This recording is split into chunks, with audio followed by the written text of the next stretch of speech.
بل یو کلیپ ډیر زیات مشهور شو د نورالدین اغا صاحب خسته عالم دی ډیر دغه کوي نشرات راځي خو یو خبره کړې وه نو اوس خلکو ته د سندرې دعوت غوندې خبره جوړه شوې نو هغې باره کې هم څه پوښتنې شوي دي او د شیخ صاحب نه دا کلیپونه راتله نو ما چې شیخ صاحب نه دا پوښتنه مو کوم ستاسو دپاره نو د دې دپاره رالم ناست یم د شیخ صاحب نه دا پوښتنه کوم شیخ صاحب مبارکه دا نورالدین اغا چې کوم دی یو مشهور عالم دی په دې میډیا باندې خو یو کس ته پوښتنه کړې ده او هغه د جاوید امرخیل یوه سندره مې د وطن باره کې کړې ده او هغه مې ډېره خوښه ده هغه اورم نو په دې اړه د عوامو یو پوښتنه ده دا ورته جواب کوي. بسم الله الرحمن الرحیم.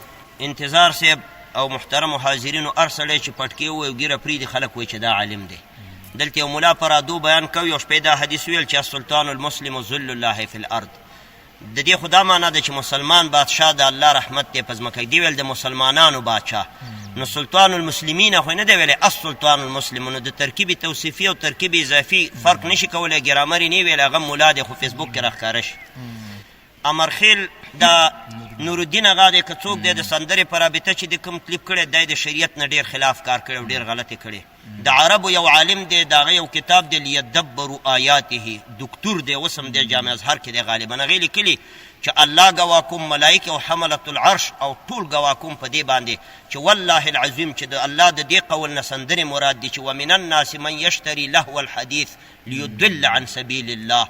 الله وایي زما په دې بندګانو کې داسې خلک شته چې سندرې او ساز و سرود او موسیقي راخلي خلک پې د الله د لارې نه بېلارې کوي د قرآن او سنت نه پې اړی. دا کار ندر ابن حارث په مکه مکرمه کې کو د هغه په رابطه د آیت نازل شوی. نو د عربو هغه دکتور لیکلي دا جامع ازهر دکتور چې زه الله ګوا کوم حملة العرش او ملایکې او پیغمبران ګوا کوم چې د دې آیات نه سندرې مراد دي. نو دا څنګه ملا دی چې دا وایي د امرخیل سندره مې خوښه ده او پلانۍ. دا خو بیا ملا نه دی سندرغاړی دی بیا وایي ډول غاړه کې واچوه ډول وهه.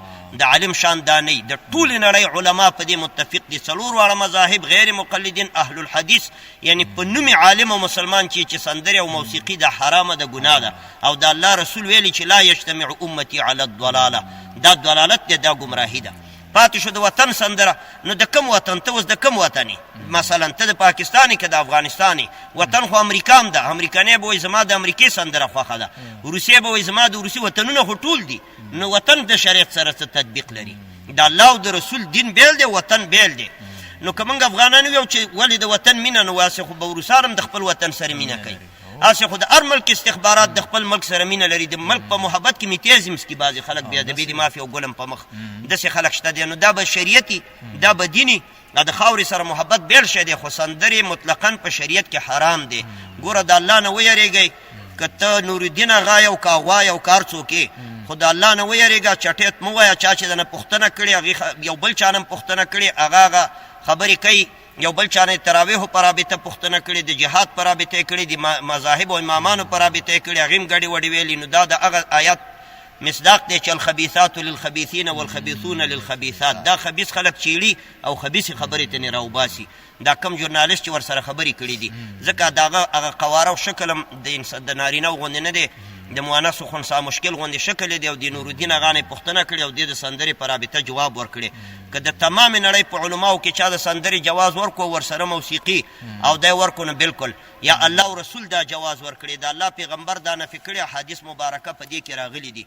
او ته چې دا کوې نو دا خو د یو ملا دین خو د یو ملا نه دی. څوک به څه وایي څوک به څه وایي. الله دې دې ته هدایت دی. پښتونه چې ژوندی نو تر ټولو بد سړی چې مړ شوي پښتانه د جنازې باندې مین دي. پښتونه چې ژوندی نو تر ټولو بد سړی چې مړ شوي پښتانه د جنازې باندې مین دي. او کاري صاحب 15-13 سلنه بوډاګان د دغه قوم او هیواد لا اوس هم په زرڅانګې او نغمې باندې مین دي. 15-13 سلنه بوډاګان د دغه قوم او هیواد لا اوس هم په زرڅانګې او نغمې باندې مین دي. او مفتون صاحب چې ملا صاحب نورالدین خو اوس سندرې هم لږ اوري هغه د امرخیل په زمزمې باندې مین دي.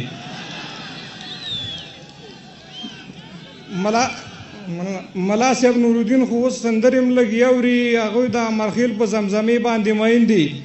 او کچا روحاني صاحب چې کچا پچا نو ښه شی چېرته وخوړ لکه روشه کچا نو چا په چا باندې نو ښه شی چېرته وخوړ لکه روشه نو دا بیا د 10 لکو درجې باندې مین دي.